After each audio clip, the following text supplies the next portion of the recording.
আমাদের হৃদয় যদি মসৃণ না হয়, নির্মল না হয়, শুদ্ধ না হয়, সেখানে ভগবৎ প্রেম আসবে না। মেঘে ঢাকা আকাশে নক্ষত্র দেখা যায় না, অথচ আকাশে নক্ষত্র বিরাজমান। তদুপরি আমাদের চিত্ত যদি মসৃণ না হয়, নির্মল না হয়, শুদ্ধ না হয়, তবে কোনো কালেই প্রেম ভক্তি আসবে না। এখন আমাদের সামনে জিজ্ঞাসা হলো, আগে মন শুদ্ধ হবে তারপরে ভগবানের ভজন হবে, না আগে ভজন হবে তারপরে মন চিত্ত নির্মল হবে? কোনটি? আমি আগে আমার মনকে নির্মল করব, শুদ্ধ করব, বাসনা কামনা শূন্য করব, তারপরে ভগবত ভজন আসবে, রতিমতি আসবে, না আগে ভজন আসবে পরে আমার চিত্ত নির্মল হবে? এই দুই দিক টানাটানিতে যদি পড়ে যায়, তার মীমাংসা শাস্ত্র দিয়েছেন। কেউ কেউ বলেন ভজন বা ভগবত প্রীতি তারপরে চিত্ত শুদ্ধি, কেউ বলেন চিত্ত শুদ্ধি হলে তবে ভগবত স্মৃতি। এর পূর্বে আমাদের একটু দার্শনিক বিচার জানা প্রয়োজন।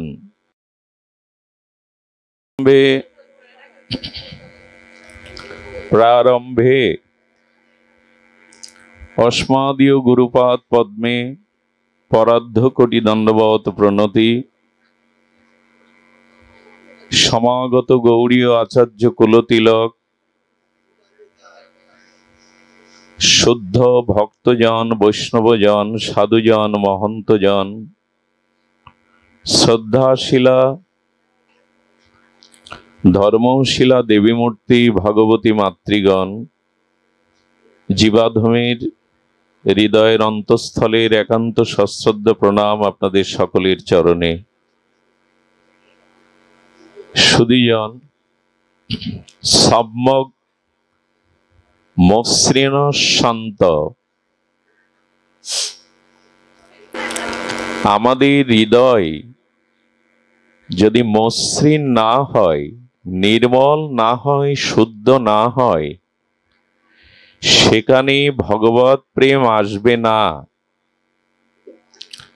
মেঘে ঢাকা আকাশে নক্ষত্র দেখা যায় না, অথচ আকাশে নক্ষত্র বিরাজমান। তদুপরি আমাদের চিত্ত যদি মসৃণ না হয়, নির্মল না হয়, শুদ্ধ না হয়, তবে কোনো কালেই প্রেম ভক্তি আসবে না। এখন আমাদের সামনে জিজ্ঞাসা হলো, আগে মন শুদ্ধ হবে তারপরে ভগবানের ভজন হবে, না আগে ভজন হবে তারপরে মন চিত্ত নির্মল হবে? কোনটি? আমি আগে আমার মনকে নির্মল করব, শুদ্ধ করব, বাসনা কামনা শূন্য করব, তারপরে ভগবত ভজন আসবে, রতিমতি আসবে, না আগে ভজন আসবে পরে আমার চিত্ত নির্মল হবে? এই দুই দিক টানাটানিতে যদি পড়ে যায়, তার মীমাংসা শাস্ত্র দিয়েছেন। কেউ কেউ বলেন ভজন বা ভগবত প্রীতি তারপরে চিত্ত শুদ্ধি, কেউ বলেন চিত্ত শুদ্ধি হলে তবে ভগবত স্মৃতি। এর পূর্বে আমাদের একটু দার্শনিক বিচার জানা প্রয়োজন। আমি যখন মৃত্যুবরণ করলাম, খুব ধ্যান দিন, আমার স্থূল দেহটা জগতে পড়ে থাকলো, কিন্তু আত্মার সাথে আর দুটো শরীর চলে যায়, শরীর মোট তিনটি। আমি মৃত্যুবরণ করবার সাথে সাথে আমার স্থূল শরীর, পঞ্চত্ব শরীর জগতে রয়ে যায়, আর আত্মার সাথে দুটো শরীর চলে যায়, সূক্ষ্ম শরীর আর কারণ শরীর। এই কারণ শরীরে আমার সমস্ত কর্মের সংস্কার চলে যায়, ভালো মন্দ সংস্কার কারণ শরীরে চলে যায়। যেমন সুগন্ধি ফুল কোনো কাননে ফুটেছে, বহু দূরে গন্ধবাহী বাতাস তাকে ভাসিয়ে নিয়ে গেছে। ফুল ফুল বাগানেই আছে, কিন্তু গন্ধটা চলে গেছে অনেক দূরে। এটি সূক্ষ্ম। তেমনি আমার যে মন, বুদ্ধি, চিত্ত, অহংকার, ওর মধ্যে যে সংস্কার ছিল সেটি ওই গন্ধের মতো জীবাত্মার সাথে বা আত্মার সাথে চলে গেল। পরবর্তীতে যেখানে জন্ম হয় তখনই আমার ওই পূর্বকৃত কারণ শরীরে এবং সূক্ষ্ম শরীরে সংস্কার অনুযায়ী আমার চিত্তের শুদ্ধতা অশুদ্ধতা তৈরি হয়। এই জন্য যারা ভগবত ভজনে আছেন, যাদের চিত্ত উদর, নির্মল, সরলতায় ভরা, জানতে হবে তার এক জন্মের তপস্যা নয়, এক জন্মের সংস্কার নয়, অনেক জন্মের সংস্কার। এই জন্য চিত্ত সংস্কার অগ্রে না আগে ভগবত ভজন? এক্ষেত্রে শাস্ত্রে বলেছে মনের কামনা যাবে না, মনের বাসনা যাবে না। আর এই কামনা বাসনাই তো চিত্ত অশুদ্ধ করে। বলে এই জন্য ভগবানের ভজন করো। এখন ভজন করলেও আপনাকে কামনা বাসনাকে বিতাড়িত করতে হবে না। আচার্যগণ বলেছেন কামনা থাকুক, হাজার শত সহস্র কামনা থাকুক, কিন্তু সেই কামনাটা যেন ভগবতমুখী হয়, কামনামুখী বা বিষয়মুখী না হয়। চিত্তের বাসনা থাকুক, কামনা থাকুক, সেটা ভগবত কেন্দ্রিক হোক। একটু ধ্যান দিয়ে শুনুন। আমার মনে কোনো কামনা জাগছে, সেটি জাগতেই পারে আমার পূর্ব সংস্কারে চাওয়া অভ্যাস আছে। আমার বাসনা কামনা স্বতঃসিদ্ধ সংস্কারে আছেই পূর্বে থেকে। এখন ঋষিরা বলছেন, আচার্যরা বলছেন, ভাগবত তত্ত্ববেত্তাগণ বলছেন অনুভবের দ্বারা কামনা থাকুক, কিন্তু কামনাকে ছেদন না করে কামনার মোড় ঘুরিয়ে দাও। অর্থাৎ ভগবত বিষয়ক কামনাকে বাড়াও, সাংসারিক ভোগাসক্তি বিষয়ক কামনাকে মোড় ঘুরিয়ে দাও, ভগবত বিষয়ে কামনাকে বাড়াও। আর এটি সহজ। সহজ এই জন্য যে মানুষ তার অন্তর্নিহিত কামনা, সে আনন্দ চায়। ভগবান চায় আর না চায়, মানুষের আনন্দ প্রয়োজন, মানুষের সুখ প্রয়োজন। এই আনন্দকে চাইতে গেলে সংসারকে চাইলে হবে না। আনন্দকে চাইতে গেলে দেহের ভোগ সুখের মধ্যে, বিষয় বৈভবের মধ্যে আনন্দ নাই, এটি চিরসত্য। আনন্দ আছে সচ্চিদানন্দ ঘন ভগবানের মধ্যে, ভজনের মধ্যে। এই জন্য চাওয়ার মোড়টা ঘুরিয়ে দাও। চাওয়া থাকুক, বাসনা থাকুক, কামনা হাজারটা থাকুক, কিন্তু ভগবানের দিকে ঘুরিয়ে দাও, কারণ তুমি আনন্দ চাইছো। আর ভগবানকে চাওয়ার মধ্যে, পাওয়ার মধ্যে, আস্বাদনের মধ্যেই প্রকৃত আনন্দ আছে। সংসার হাজার বছর চাইলেও, সংসারের সুখ হাজার পেলেও তুমি প্রকৃত সুখ বা আনন্দ কখনো পাবে না। জয় শ্রী রাধে। এই জন্য আপনাদের কাছে এইটুকু নিবেদন যে বাসনা আপনারা ভগবতমুখী করুন, তবেই চিত্ত মসৃণ হবে, তবেই চিত্ত শান্ত হবে। আজ কয়েকদিন ধরে একটি প্রসঙ্গ আমরা প্রায় বলবার চেষ্টা করছি। দেখুন, আপনি আনন্দ চান, ভগবানকে চান, কিন্তু সেই চাওয়ার পথে, পাওয়ার পথে উঠেছেন কিনা এটি আপনাকে প্রথম অনুধাবন করতে হবে। কি অনুধাবন করতে হবে? আপনি ফরিদপুর আসবেন, আপনি সাতক্ষীরা থেকে ফরিদপুর বিশ্ব রোডে এসে দেখছেন যে ফরিদপুর 80 কিলোমিটার। তার মানে যে লক্ষ্যে আপনি পৌঁছাতে চান, যেখানে আমার গন্তব্য, আপনি সঠিক পথে উঠেছেন কিনা সেটি জানিয়ে দেয় বাইরের যাত্রায় মাইলস্টোন। সরকার রোডের পাশে, বিশ্ব রোডের পাশে মাইলস্টোন লিখে দেয়, ফরিদপুর 80 কিলোমিটার। আচ্ছা, আপনি পথ চেনেন না, কত দূর পথ তাও জানেন না, কিন্তু যখন মাইলস্টোন দেখলেন যে ফরিদপুর 80 কিলোমিটার, তখনই সংকেত দিয়ে দিল আপনি সঠিক পথে এসেছেন কিনা। আপনি সঠিক পথে এসেছেন কিনা এটা জানা গেল কিনা, কারণ আপনি পৌঁছাতে চান ফরিদপুরে। আচ্ছা, আপনি আরো 50 কিলোমিটার আসার পরে দেখছেন ফরিদপুর বাকি 40 কিলোমিটার, তাতে কি জানা যায়? আমি সঠিক পথে আছি এবং সঠিক পথ ধরে 50 কিলোমিটার এগিয়ে আছি, বাকি আছে আর 40 কিলোমিটার। যখন আপনি 0 কিলোমিটারে এলেন ফরিদপুরে, তখন আপনার একটা প্রশস্তি বা আনন্দ হলো যে আমি নির্বিঘ্নে আমার লক্ষ্যে পৌঁছে গেছি। এখন আপনি ভগবানের চরণে পৌঁছাতে চান, ভগবান রাজ্যে পৌঁছাতে চান। এই অন্তর্যাত্রায়, এই ভজন যাত্রায় মাইলস্টোন কি দেখে বুঝবেন যে আপনি সঠিক পথে আছেন কিনা? বাইরের যাত্রায় মাইলস্টোন দেখে বুঝলেন সঠিক পথে আছেন, কতটা পথে গিয়েছেন, কতটা পথ বাকি আছে। এবং 0 মাইলস্টোনে আসে বুঝলেন আপনি যে আপনি সঠিক জায়গায় লক্ষ্যে পৌঁছে গেছেন। এখন এই যে ভগবত পথের যে যাত্রা, প্রেমের পথের যে যাত্রা, ভগবত চরণই যে আমার একমাত্র লক্ষ্য, এই অন্তর ভজন রাজ্যের যাত্রায় কোন মাইলস্টোন দেখে বোঝা যাবে আপনি সঠিক পথে উঠেছেন? এটা বোঝার মাইলস্টোন কি, সেটি আমাদের জানিয়েছেন অমর গ্রন্থ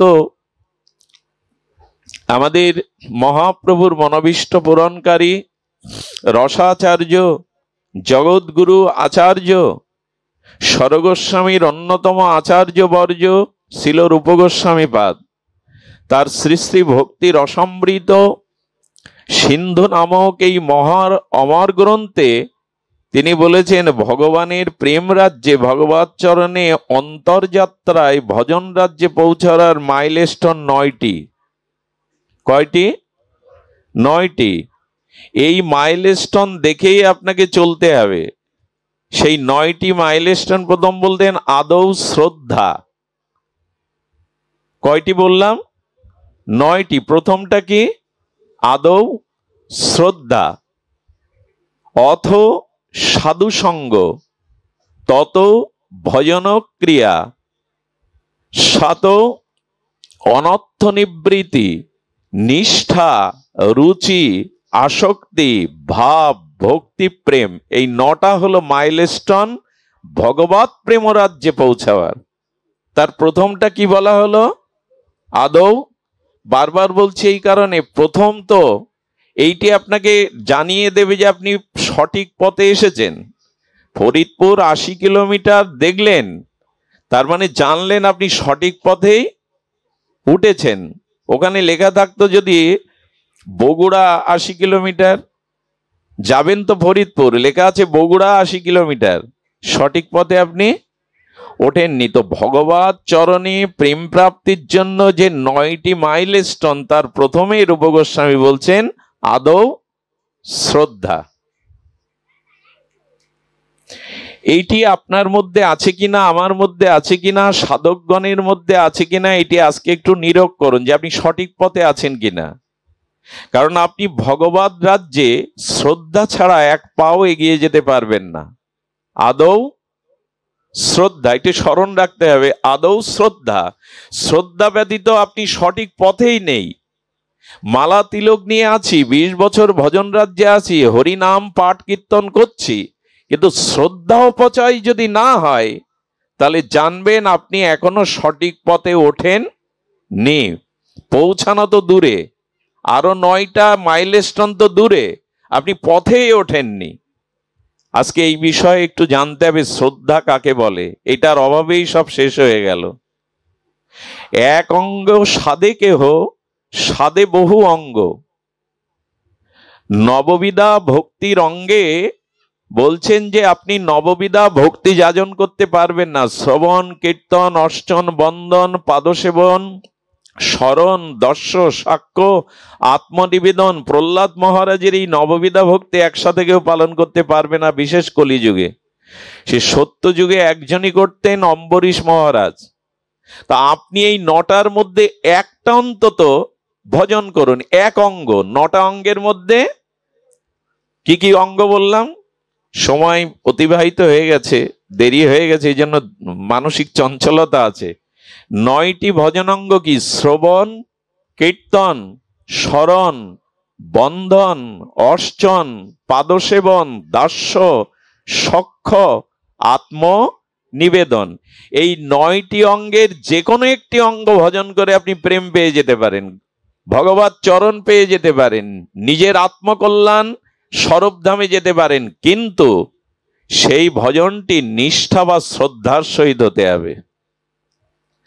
আজকে বর্তমানে ধর্ম প্রচার হচ্ছে, প্রসার হচ্ছে, মঠ মন্দিরের সংখ্যা বাড়ছে, সাধু প্রচারকের সংখ্যাও বাড়ছে, কিন্তু শ্রদ্ধার অভাবে যতটা আমাদের লক্ষ্যে পৌঁছানোর আমরা ততটা পৌঁছাতে, এটাই হলো বাস্তবতা, এটাই হলো কঠোর সত্য। কারণ ভগবান বললেন শ্রদ্ধা না হলে জ্ঞান লাভ হবে না, আর বিশুদ্ধ জ্ঞান ছাড়া ভক্তি রাজ্যে পৌঁছাতে পারবে না। দুয়ার দিয়েই তো ঘরে প্রবেশ করবেন, দেয়াল ভেঙে তো ঘরে প্রবেশ করা যাবে না। তো দুয়ারটাই হলো শ্রদ্ধা।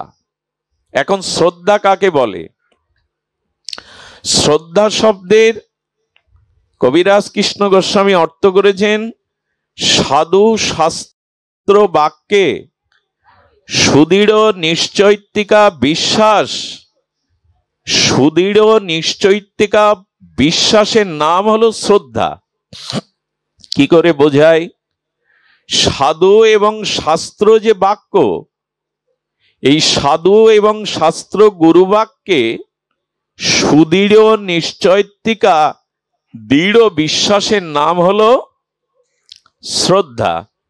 এটি এসেছে তো, যদি শাস্ত্র বাক্যে, গুরু বাক্যে আর সাধু বাক্যে আপনার শ্রদ্ধা বা সুদৃঢ় বিশ্বাস না আসে, সুদৃঢ় শব্দটা আছে, একটা বাঁধন হলো শিথিল বাঁধন, বাঁধলেন বস্তাটা সুতো দিয়ে, শিথিল বাঁধন খুলে পড়ে গেল। আর একটা এমন কঠোর ভাবে বাঁধলেন ওটা কাটা ছাড়া আর উপায়, ওটা খুলবে না। একটা হলো শিথিল বন্ধন আর একটা হলো দৃঢ় বন্ধন। তো সাধু শাস্ত্রে বাক্যে যখন সুদৃঢ় বিশ্বাস আসবে, এরই নাম শ্রদ্ধা। এই সুদৃঢ় বিশ্বাসটা আসলেই শ্রদ্ধা এসে গেল, আর আপনি সঠিক পথে উঠলেন।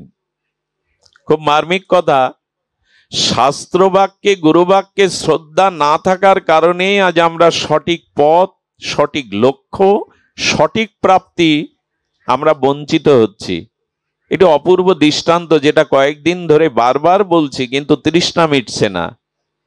সেটি হলো, মনে পড়ে আপনাদের পরীক্ষিত মহারাজ যখন তক্ষক দংশনে আর ব্রহ্ম বিশদে তিনি প্রাণত্যাগ করেন, অবশ্য সুখদেব গোস্বামীর ভাগবত শ্রবণে তিনি ভগবত গতি পরাগতি লাভ করেন। তখন তার বড় পুত্রের বয়স 7 বছর, নাম জন্মেজয়। পরীক্ষিত মহারাজ বড় পুত্রের নাম হলো জন্মেঞ্জয়। এই জন্মেঞ্জয়ের তখন বয়স 7 বছর। ওনার মাজায় রাজ মুকুট পরিয়ে দিয়ে উনি গঙ্গা তীরে ভাগবত শ্রবণে নিজেকে উদ্ধার করলেন। 7 বছর জন্মেজয় যখন বড় হলেন, তখন চিন্তা করলেন আমার পূর্বপুরুষ ছিলেন পাণ্ডবগণ। এই হস্তিনাপুরের ইতিহাস বিদিত, এবং পাণ্ডবদের কাছে ভগবান অখণ্ড পরতত্ত্ব শ্রীকৃষ্ণ তিনি ছায়ার মতো শয়নে ভোজনে আর পাণ্ডবদের সাথে ছিলেন। তো স্বয়ং ভগবান আমার পূর্বপুরুষদের সাথে সখ্যতা ছিল, একসাথে ভজন করেছেন, একসাথে স্নানাদি করেছেন, আহার করেছেন, শয়ন করেছেন।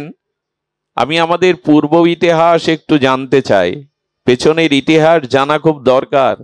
আমার অতীত ইতিহাস আমাকে প্রেরণা দেয়, আমাকে জাগিয়ে দেয়, যেন ইতিহাস ভুলে গেলে চলবে না।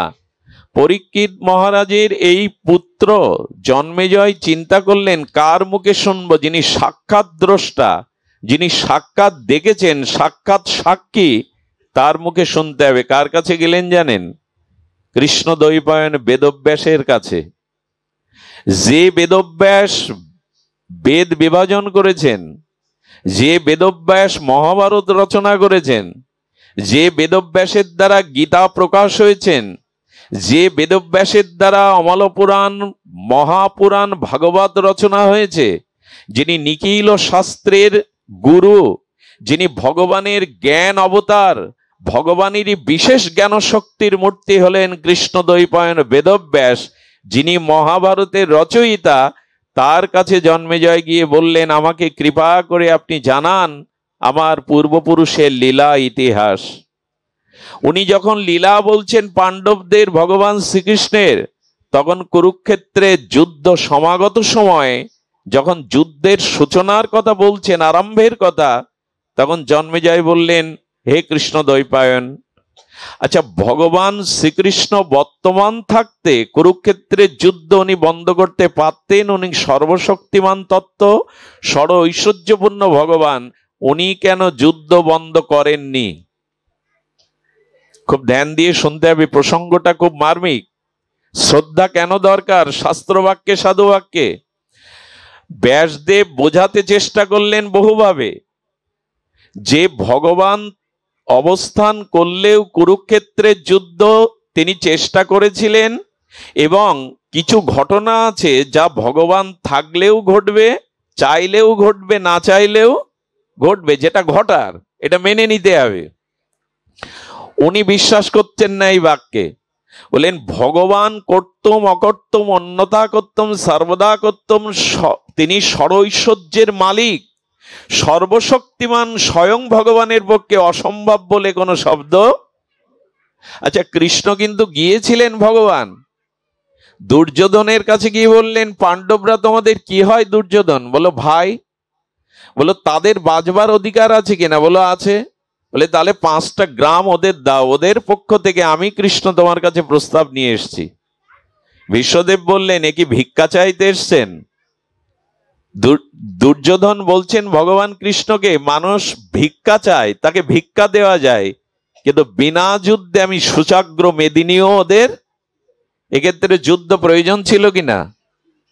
ভগবান গিয়েছিলেন, ভগবান মনে মনে হেসে বললেন, আমি তো জানি যুদ্ধ ঘটবেই, কিন্তু লোক যাতে আঙুল না তোলে যে ভগবান তুমি কি করছিলে, এত লোকক্ষয়, এত রক্তক্ষয়, তুমি চেষ্টা কেন করনি, সেই উত্তর দেওয়ার জন্য তিনি দুর্যোধনের কাছে কয়েকবার প্রস্তাব নিয়ে গিয়েছিলেন। দুর্যোধন বলল, কি ভিক্ষা চাইতে এসছেন? বন্দি করতে গেলেন শ্রীকৃষ্ণকে, ওই রাত্রেই বিদুরের বাড়ি খুদকুড়ো খেয়েই ছিলেন রাত্রিটা, সিংহাসনে বসেননি, ওনার 56 ব্যঞ্জনও পাননি। এখন প্রশ্ন হলো, জন্মেজয় বলছেন আসলে ভগবান যদি চাইতেন যুদ্ধ এড়াতে পারতেন। ব্যাসদেব তখন থমকে গিয়ে বললেন, এ তো শাস্ত্রবাক্যে, সাধুবাক্যে বিশ্বাসই নেই। কি বললেন জানেন?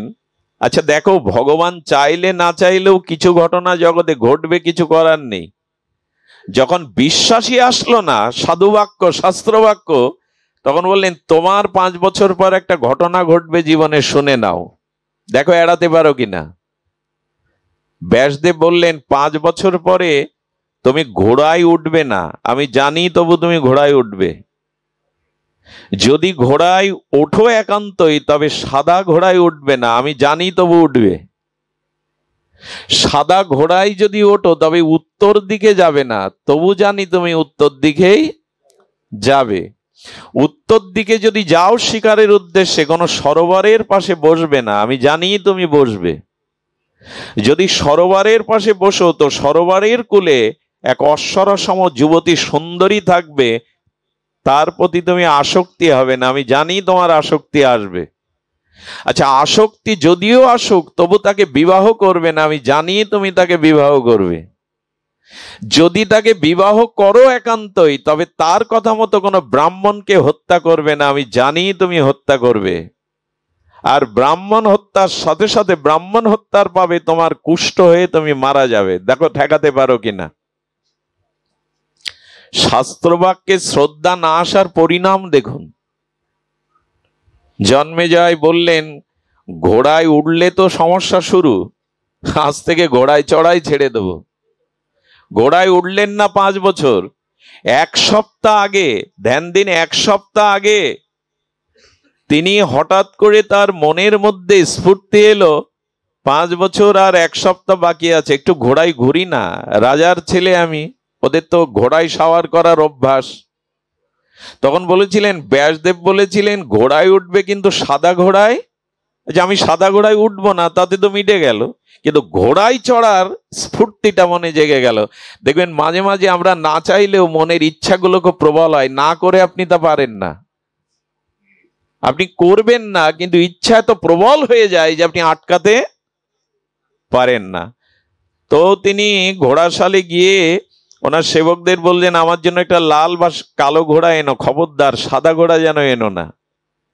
উনি 1 ঘন্টা পর সাদা ঘোড়া এনেই উপস্থিত। বলেছিলেন সাদা ঘোড়ায় উঠবে না, মনে আছে তো? যাতে মৃত্যু তাতে মনে থাকবে না? মনে আছে। ভলিউমটা একটু বাড়িয়ে দিতে পারেন সামান্য, কণ্ঠ ভাঙা। তো বলছেন যে তুমি সাদা ঘোড়ায় উঠবে না বলেছিলেন, তো তুমি সাদা ঘোড়ায় এনেছো কেন? বলে লাল আর কালো ঘোড়া যেগুলো সব জড়ো জড়ো হয়েছে, ওরা পা ফেলে হাঁটতেই পারছে না, আপনি রাজা, আপনার আদেশ তো পালন করতে হবে। জন্মেনাইজ ভাবছে সাদা ঘোড়ায় উঠি, কিন্তু উত্তর দিকে না গেলে মিটে গেল। উনি দক্ষিণ দিকে ছুটছেন, শিকার করা অভ্যস্ত, জঙ্গলে হরিণ দেখে তীর নিয়ে শিকারীর শিকার করবার জন্য ছুটছেন, মেঘেয়া করবার জন্য। আসলে হরিণটা ছুটল উত্তর দিকেই, এবং উনিও উত্তর দিকে যেতে যেতে তৃষ্ণার্ত হয়ে ক্লান্ত হয়ে দেখছেন প্রস্ফুটিত সরোবর স্নিগ্ধ জলের, নামলেন। বলে উনি বলেছিলেন সরোবর থেকে নামলে একটা সুন্দরীকে অশ্বরীকে দেখবে, কিন্তু আসক্ত হবে না। বলে একটু বসি না, আসক্ত নাই হলাম। যেই না বসেছেন অপরূপ সুন্দরী অশ্বরা সম যৌবনাবতী রত্নকে দেখে আসক্তি হবে না, তা হয়? আসক্তি এসে গেল। আসক্তিতে যখন প্রস্তাব দিলেন তুমি আমার সাথে আমার রাজপ্রাসাদে চলো, বলেন আমি যেতে পারি, আজই বিবাহ করে আমাকে পট্ট মহারানীর মর্যাদা দিতে হবে। এখন আগেই তো রূপ দেখেই তার সব শেষ হয়ে গেছে। দেখুন, একটা পুরুষ তার বীর বিক্রমে বীর্য বিক্রমে একটা রাজ্য দখল করতে পারে অস্ত্র হাতে, অথচ যদি তার প্রকৃতির প্রতি কামনা থাকে, কাম থাকে, তবে রাতের অন্ধকারে সে একটা নারীর লাথিও খায়। এই জন্য গোস্বামী বললেন কাম জয় করাই হলো বীরত্ব, বাহুবলে রাজ্য জয় করাটা বীরত্ব নয়। তো ওই রমণীর মোহে রূপে উনি মোহিত হয়ে বললেন আজই বিবাহ করব, কিন্তু আমার সাথে চলো। উনি ঘোড়ায় নিয়ে রাজপ্রাসাদে আসার পরে বললেন আমি প্রাসাদে ঢুকতে পারি এই মুহূর্তে, বিবাহ করে তবে মর্যাদা দিয়ে ভেতরে পড়াই। মোহগ্রস্ত হলে যা হয় পুরুষের। ব্রাহ্মণের সন্ধান দিলেন রাজপুরোহিত প্রচারে গেছেন, ওনার ছেলে আছে, তিনি তেমন যথাযোগ্য বেদজ্ঞ নন। বলে এর দ্বারাই হবে। বিবাহের মন্ত্র পড়িয়ে মাল্যদান হলো। মাল্যদানের পরে যখন দক্ষিণা দিয়ে ব্রাহ্মণ প্রণাম করতে যাবে, খুব লক্ষ্য করুন, প্রণাম করতে গিয়ে এই সুন্দরীর গায়ের কাপড় বাতাসে উড়ে গেছে, আর তার উদ্দীপ্ত জ্যোতির্ময় যৌবন দেখে এই ব্রাহ্মণ কুমার মোহিত হয়ে হেসে উঠেছেন, লালায়িত দৃষ্টি দিয়ে তাকিয়েছেন। তখনই এই সুন্দরী বলছেন তোমার বিবাহিত স্ত্রী আমি, তোমার স্ত্রীর যৌবন দেখে কেউ হাসবে, কামাক্ত হবে, তুমি রাজা তাকে ছেড়ে দেবে? ওর ভিতরে এই ক্রোধ জাগিয়ে দিলেই মাথাটা কেটে দিলেন। কুষ্ঠ দেখা দিল পরের দিনই। চেয়েছিলেন এটা জন্মেজয় একটু সতর্ক হন। এই যে ভগবানের বাণী, গুরুদেবের বাণী, এগুলোতে যদি দৃঢ় বিশ্বাস না আসে, পরিণাম যেই তার দৃষ্টান্ত দেয়া হচ্ছে। আজ মানুষ শুনছে হরি কথা, ভাগবত কথা, কিন্তু তার প্রতি সুদৃঢ় বিশ্বাস আনতে পারছে না। শাস্ত্র আজ্ঞা, গুরু আজ্ঞার প্রতি সুদৃঢ় বিশ্বাস যতদিন না আসবে, আপনি প্রেমের রাজ্যে, ভজন রাজ্যের প্রথম মাইলস্টোনেও ওঠেননি। হবেটা কি? পৌঁছাবো কি আমরা? শ্রদ্ধাটাই তো গেছে পিতামাতার প্রতি, গুরুদেবের প্রতি। আশ্চর্য। প্রণাম করতে হয়, মন্দির দেখলে সনাতন হিন্দুরা 1 আঙুল দিয়ে কপালে এরকম ছোঁয়, পশ্চিম বাংলার মতো। এই প্রণামটা অন্যায়, এটা অপরাধযুক্ত। 1 হাতে কখনো প্রণাম হয় না। প্রণাম 3 প্রকারের। সাষ্টাঙ্গ প্রণাম, অর্থাৎ পা থেকে মস্তক পর্যন্ত লুটিয়ে দিতে হবে। বিগ্রহ বা গুরু বা সাধু, একে বলে এই প্রণামটাই উত্তম। তবে মায়েদের মেয়েদের এই সাষ্টাঙ্গ প্রণাম করতে নেই। মায়েরা অনেকেই এটা করেন, এটা উচিত নয়। মায়েদের বক্ষটা মৃত্তিকাতে স্পর্শ করাতে নাই, বসুন্ধরাতে। কারণ সাষ্টাঙ্গ প্রণামের বিধি হলো, আপনি রাজা মহারাজা হন, সাষ্টাঙ্গ প্রণাম করতে গেলে নাভির ওপর থেকে বস্ত্র খুলে ফেলতে হবে, অর্থাৎ ওই ধুলোটা গায়ে মাখতে হবে। মায়েদের এই জন্য সাষ্টাঙ্গ প্রণামের বিধি নাই। সাষ্টাঙ্গ প্রণামটা মায়েরা করবেন না, এটা আমাদের শাস্ত্রবিধি না। সুধীবৃন্দ, সাষ্টাঙ্গ প্রণামের শঙ্কর মঠ আছে, ওখানে যদি ভারতের প্রধানমন্ত্রীও যায়, তাকে নাভির ওপর থেকে বস্ত্র খুলে, আসলে সাধুর ধুলোটা মাখাতে হবে কি জামাই? কোথায় মাখাতে হবে? অঙ্গে। ধুলি মাখো মাখো রে, কোথায় মাখবো?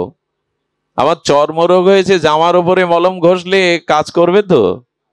এই জন্য সাষ্টাঙ্গ প্রণামটা নাভির উপরে বস্ত্র রাখলে হবে না সুধীবৃন্দ। আর প্রণাম হলো পঞ্চাঙ্গ প্রণাম। পঞ্চাঙ্গ প্রণাম কাকে বলে? মস্তক, দুই হস্ত এবং দুই জানু হাঁটু এটি নত করে প্রণাম করার নামই হলো পঞ্চাঙ্গ প্রণাম। আর প্রীতিপূর্ণ প্রণাম হলো যেতে যেতে দাঁড়িয়ে মাথা নস্ত করে দুটি হস্ত বক্ষের কাছে এনে সশ্রদ্ধভাবে জয় রাধে কি নমস্কার কি নমস্তে, যেটাই বলুন আপনি, জয় নিতাই, এটা প্রীতি নমস্কার। বেদেকে নমস্তে বলেছেন, নমস্কার শব্দটাও মার্মিক শব্দ, এটা বলতে পারেন। কিন্তু দাঁড়িয়ে জুতোর ওপরে পা দিয়ে চলতে চলতে এক হাত দিয়ে, এগুলো অপভ্রংশ। শ্রদ্ধাটাই তো মানে না, এই বললে কি মানবে মানুষ? সাধু শাস্ত্র প্রণাম করবার বিধি আছে। গুরুদেবকে, পিতামাতাকে, গুরুবর্গকে সম্মুখে প্রণাম করতে হয় সরাসরি। আর কালীকে, দুর্গাকে এবং শক্তিকে, ভগবান শিবকে প্রণাম করতে হবে ডাইনে রেখে। ভালো করে শীতলা প্রণাম করুন, কালী প্রণাম করুন, দুর্গা মাকে প্রণাম করুন, ভগবান শঙ্করকে প্রণাম করুন, এই প্রণামটা করতে হবে ডাইনে রেখে। আর রাধা কৃষ্ণকে প্রণাম করতে গেলে, যুগল প্রণাম করতে গেলে আপনাকে করতে হবে বিগ্রহকে বামে রেখে। এসব তো কতবার বলা হয়েছে, মানুষ মানে? আর দয়া করে সাধু সন্ত যারা, তাদের পায়ে হাত না দিয়ে দূর থেকে প্রণাম করাই শ্রেয়। তারা যে পথ দিয়ে হেঁটে যায়, ওইখানে যে চরণ পড়েছিল ওই ধুলিটা মাখাই শ্রেয়। যাকে আপনি প্রণাম করছেন, আপনার কল্যাণ হচ্ছে, কিন্তু তার কিছুটা ক্ষতি হচ্ছে। কিছু মনে নেবেন না। বিশ্ববন্দিত পাবন পদরেণু, যিনি জগৎগুরু আচার্য হয়ে বৈষ্ণব শিক্ষা দিতে এসেছিলেন, প্রাতঃস্মরণীয় পরম বন্দনীয় বৈষ্ণব সেবার মূর্তিমন্ত বিগ্রহ ছিল মুরারি মোহন দাস বাবাজি মহারাজ। ওনার কিডনি বিকল হয়ে যায়, এই রোগেই উনি জগৎ থেকে অপ্রকট হন। কিন্তু রোগটা কি ওনার? কোন ভক্ত যদি রোগে শোকে যন্ত্রণায় গুরুদেবের চরণে চোখের জল ফেলে কাঁদতে থাকে, গুরুদেব আমার রোগ সেরে দাও, কি মনে মনে জানায়, তখন গুরুদেব তার এই শিষ্যর, এই সন্তানের অশ্রু জলের মর্মবেদনাটা, রোগ সারে না, রোগ সরে। রোগ সারে না কারণ ওটা কর্মফলের দ্বারা আসে, প্রারব্ধের দ্বারা রোগ শোক আসে, ওটা সারে না, ওটা সরে। ওইগুলোই নিতে নিতে আজ ভক্তদের দেওয়া এই রোগ নিতে নিতে তিনি এই পরিণতি এসেছিলেন। রামকৃষ্ণদেবের গলায় ক্ষতরোগ হয়, ক্যান্সার হয়। পরম পুরুষ রামকৃষ্ণের গলায় ক্যান্সার হতে পারে? মায়ের সাথে সরাসরি যিনি কথা বলেন, আসলে উনি গিরিশের বকলম নিয়েছিলেন। গিরিশ মদ পান করত, লিভার পচে গিয়েছিল। গিরিশ বলেছিল আমার ভজন সাধন কিছু করতে পারবো না ঠাকুর, ওরকম বুদ্ধি আমার নেই, মদ খেয়ে থিয়েটার করি, সন্ধ্যার পরে স্মৃতি থাকে না। বলে কিছুই পারবি না, দিনে একবারও আমায় ডাকতে পারবি না ভগবানকে? বলুন না। বলে দে বকলম দে, তোর যা কিছু সব আমায় দে। সেই দিনই ঠাকুর তার ক্ষতরোগ নিয়েছিলেন। এই জন্য সাধুগুরুর চরণে যখন কেউ প্রণাম করে, তার ব্যাধিটাও সঞ্চারিত হয়, বা তার মঙ্গল হলেও যাকে প্রণাম করছেন তার হিত বা মঙ্গল আমরা চাই না। এই জন্য বৃন্দাবনের বড় বড় মহারাজদের পায়ে হাত দিয়ে আপনি প্রণাম করতে পারবেন না, দূর থেকেই প্রণাম করা উচিত। এবং যদি চান যে আসনে তিনি বসেন ওইখানে ধুলা আছে, যে পথ দিয়ে তিনি হেঁটে যান ওইখানেই ধুলা আছে।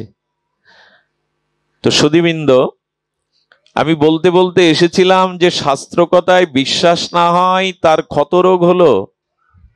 এমনকি ছিদ্র হয়ে পড়ে যেতে লাগলো, মানুষ মরতে চায়, কিন্তু আবার শরণাপন্ন হলেন ব্যাসদেবের চরণে। আর কোনো উপায় আছে?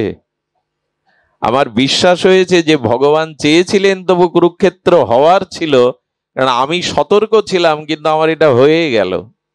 আমি এবার বিশ্বাস করছি যে না, কুরুক্ষেত্র যুদ্ধ হওয়ার ছিল।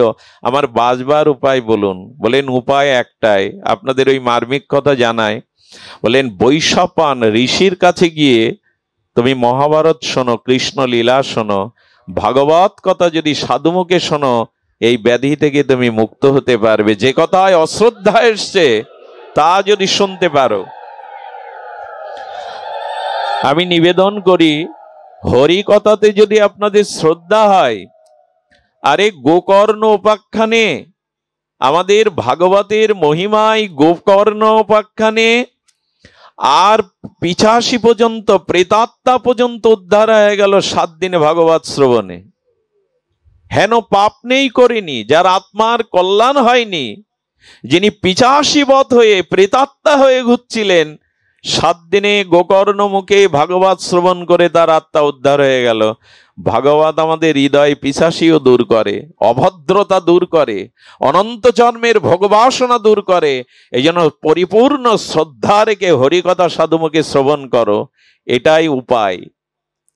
একমাত্র কল্যাণের উপায় এটাই বলে দিলেন। যাও বৈশাপন ঋষির কাছে গিয়ে এই কৃষ্ণ কথা শোনো। কিন্তু আবার সতর্ক করলেন, সতর্ক তো আমরা হই না, আবার সতর্ক করলেন, এবার যদি লীলা শুনতে শুনতে আবার সন্দেহ হয়, তাহলে যে লীলাগুলিতে যে হরিকথাগুলোকে তোমার বিশ্বাস বা শ্রদ্ধা আসবে, ততোধিক এক একটা করে ক্ষত সরে যাবে, নিরাময় হয়ে যাবে। কিন্তু যে লীলাতে বিশ্বাস হবে না, ওটিই সারবে না, ওর দ্বারাই তোমার মৃত্যু ডেকে আনবে। তুমি এটা বলে দিলে শ্রদ্ধা তো আসেই। উনি বৈশাপান ঋষির কাছে শুনতে শুনতে যখন শুনলেন, শুনবে জন্মে যায়। তোমার পূর্বপুরুষ পঞ্চপাণ্ডবদের মধ্যে দ্বিতীয় ভীমসেনের গায়ে ঈশ্বর প্রদত্ত কেমন বল ছিল জানো? বলে কেমন? বলে ভীম যদি ঈশ্বর প্রদত্ত বলের দ্বারা হাতে করে একটা হাতিকে শূন্যে ঘুরিয়ে ছুড়িয়ে দিতেন, তো সেটা সৌরমণ্ডলে স্যাটেলাইটের মতো ঘুরতো, এমন বল ছিল ভীমের গায়ে। উনি হেসে উঠে বললেন আদৌ এটা সম্ভব না। আবার অবিশ্বাস এলো। বললেন ভীমের শ্রীঅঙ্গে ভগবত প্রদত্ত এমন বল ছিল যে উনি হস্তিটাকে যদি শূন্যে উঠে ঘুরিয়ে ছুড়িয়ে দিতেন, স্যাটেলাইটের মতো উপরে ঘুরতো। উনি বললেন এ আমার বিশ্বাস হয় না, আমার পূর্বপুরুষ ভীমসেনের গায়ে এই বল। বৈশাপন বললেন কিছু করার নেই, হরিকথাতে যদি লীলাতে বিশ্বাস না আসে, সেই ক্ষতটাই সারেনি, তাতেই জন্মেজয়ের মৃত্যু হলো। দয়া করে যখন ভাগবত শ্রবণ করবেন, এর প্রতিটি বাক্য, এর প্রতিটি অক্ষর যে চির শাশ্বত সত্য, এটি দৃঢ় বিশ্বাস করে নিয়ে যান। এই বিশ্বাস এলেই আপনার জীবনে মঙ্গল ঘটবে, কল্যাণ ঘটবে। শুধুবৃন্দ, শুধু বিশ্বাসটুকু চাই।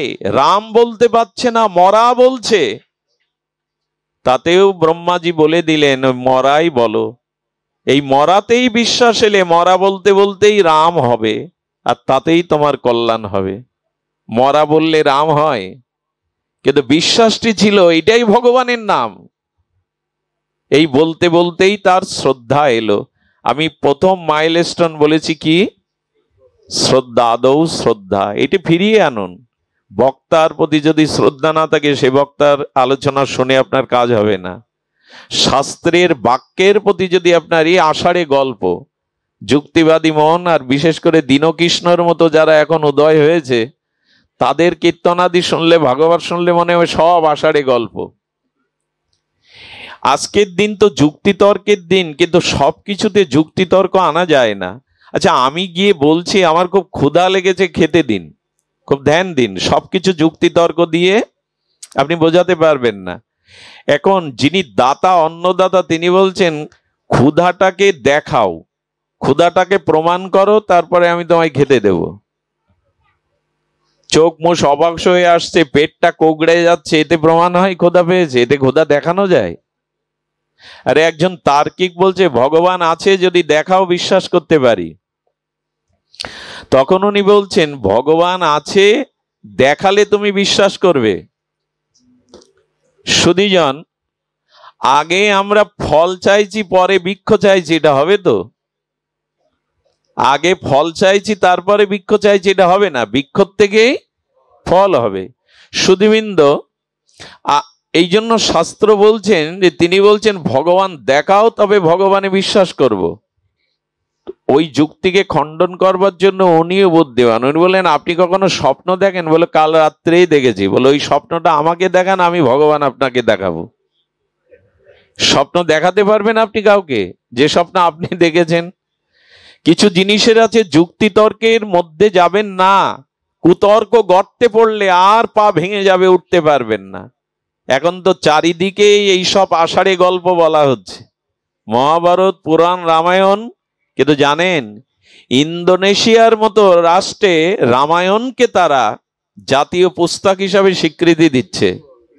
সৌদি আরব চিন্তা করছে যে মহাভারতকে তাদের পাঠ্যপুস্তকে আনা যায় কিনা। এত রাজনৈতিক প্রজ্ঞা মহাভারতে, এত ইতিহাস, আমরা হিন্দুরা এটাকে আষাঢ়ে গল্প বানিয়ে রেখেছি। আজ রামায়ণ মহাভারত কাপড় দিয়ে, লাল কাপড় দিয়ে শিখেতে তোলা, ও আর পাঠ করাও হয় না, গবেষণাও নাই। সুধীবৃন্দ, পৃথিবীর কোন দার্শনিক আজ পর্যন্ত গীতার একটি শ্লোককে অবৈজ্ঞানিক ব্যাখ্যা দেওয়ার সাহস পাননি, সমালোচনা করার সাহস পাননি।